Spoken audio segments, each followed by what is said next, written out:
This week, Bungie dropped the revamped neutral bomb assault game mode, Rift, in the form of the new Iron Banner game mode. They've done away with Iron Banner control for now, and in place of it, Rift is the standard game mode for Iron Banner with a 3-map rotation currently. So right now, Iron Banner can only be played on Convergence, Bannerfall, and the new map Disjunction. In this video, I'll break down what I believe are the pros and the cons of the returning game mode as we have it right now, and then I'll give you my full thoughts on its current status. So let's start with the good news after a brief refresher on the game mode. Rift is essentially neutral bomb assault, so not a new concept in the gaming PvP shooter genre, right? In the middle of the map, a spark will spawn. Both teams will fight over mid-map control. Someone scoops up the spark, and now they are the runner. Their job is to deliver the spark into the enemy base and then detonate it to score a point. So first to 5 detonations wins. Otherwise, the team with the most detonations when the time expires wins. This time around, Bungie seems to have really gone out of their way to deter some of the biggest pain points of Rift in Destiny 1. In D1, players could infinitely spawn trap their opponents, shoving them back into their base, which was the only place a team could physically spawn in. This was a great way to farm kill streaks and multi-kill medals at the expense of your opposition. This was compounded by the fact that 6 stacks would frequently match solo players, right? And it made that even easier to achieve. But things have changed now.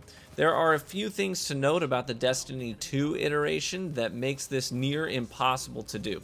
So first, the spark has a timer on it for the runner. So if you're holding the spark, you'll have just over a minute to get into the enemy base before it destabilizes and detonates in your hand, killing you and respawning back in the middle of the map.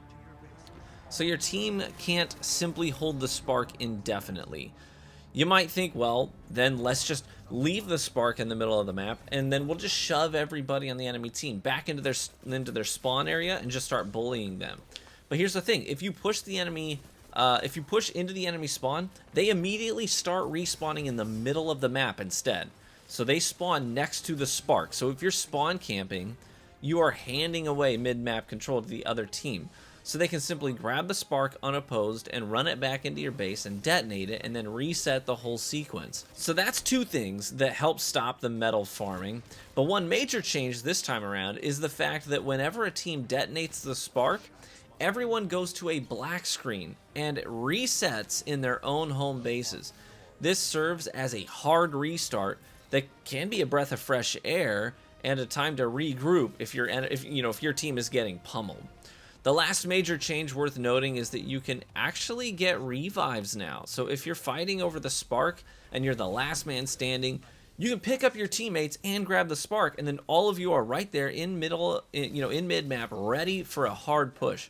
So this really speeds up the game mode, so you don't have to run back to the base and wait for your teammates to respawn and join you in your assault. It also makes, by the way, Precious Scars a really good exotic in Rift, for the record. So these are all pretty significant changes that seem to be, very obviously designed to deter spawn camping and kill farming. It protects the integrity of the game mode as a pure objective mode. But there's one last thing to call attention to, and that's the fact that the scoreboard at the end of the match does not show your kill count. If you went in for the sole purpose of kill farming an enemy team, you would end up having to go to a third-party website to screenshot the evidence of your fragging. You can't flex in-game how many kills you got in that match. Now, I kind of go back and forth on this. As you can see in the gameplay, I love carrying the spark and getting detonations. It's fun, and I like to win games, so I will do it. But in a PvP game mode, right, I also feel like kills are... I think they're important. This is especially true if you're, clearing a path for your runner.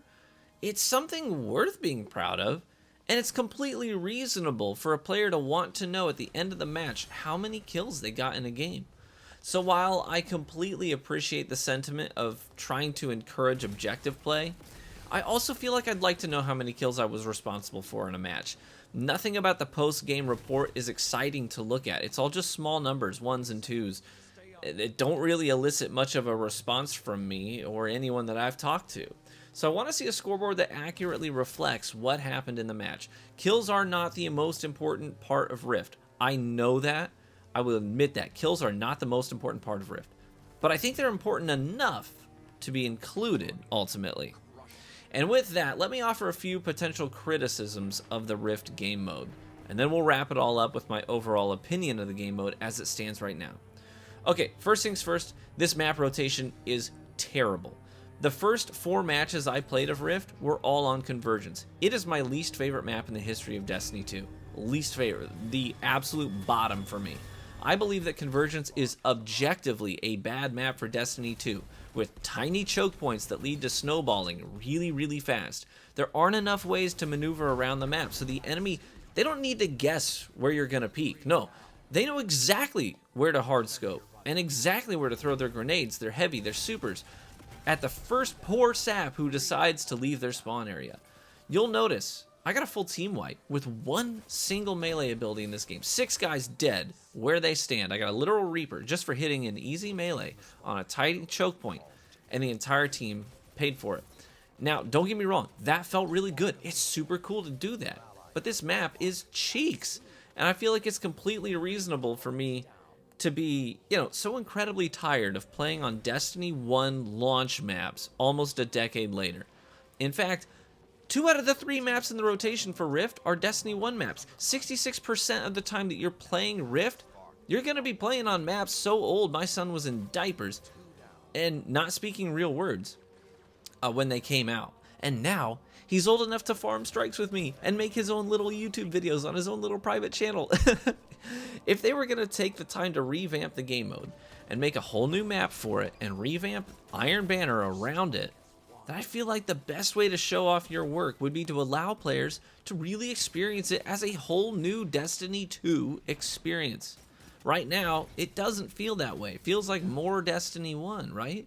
That means Destiny 2 maps. I want to play Destiny 2 maps with the Destiny 2 changes to the mode and with the Destiny 2 changes to Iron Banner. So Equinox, as much as I hate to say it, hated that map for just about everything, but I think it might work for Rift. I'd be willing to give it a shot.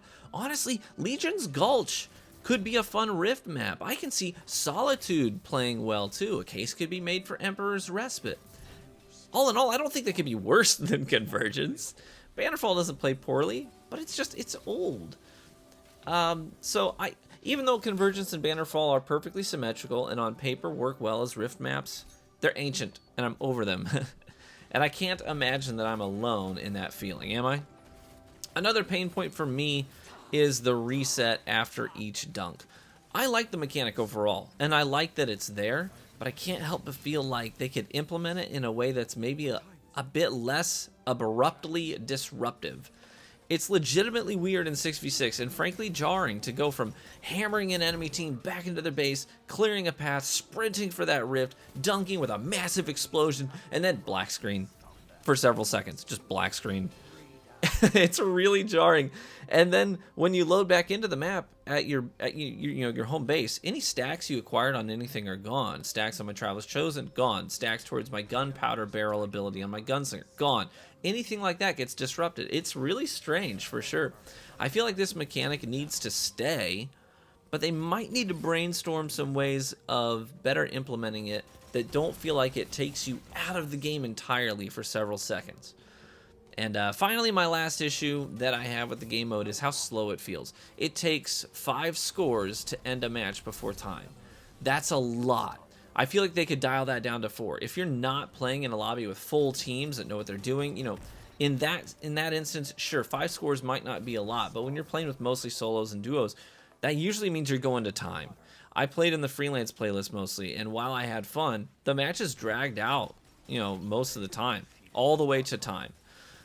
In fact, sometimes I found myself in a position where the best thing that I could do was actually to grab the spark and run the clock out in the last minute.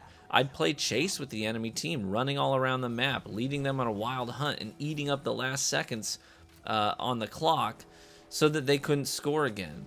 And they didn't much like that. But it's an objective mode, and sometimes you have to be creative.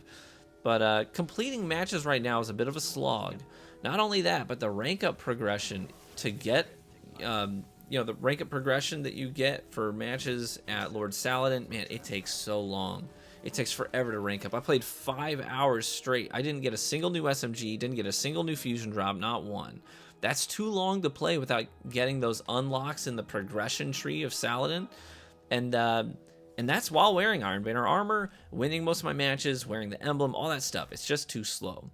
So those are my thoughts. All in all, I have to say I'm happy that Rift is back. I had a lot of fun playing it, but I also have some pain points, and I think they're worth bringing up because I'd love to see Rift succeed in Destiny 2. I'd love to see it stick around and be worth engaging with long term, but I think we got some things to work out first.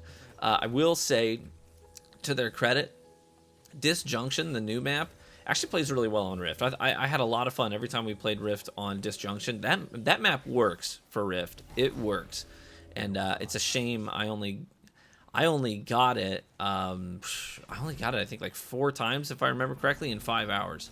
So that was unfortunate. So what do you think of Rift so far? What pros and cons would you list?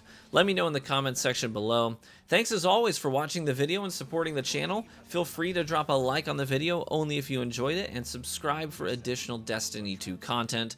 Be warm and well fed, my friends, and I hope to catch you in the Crucible.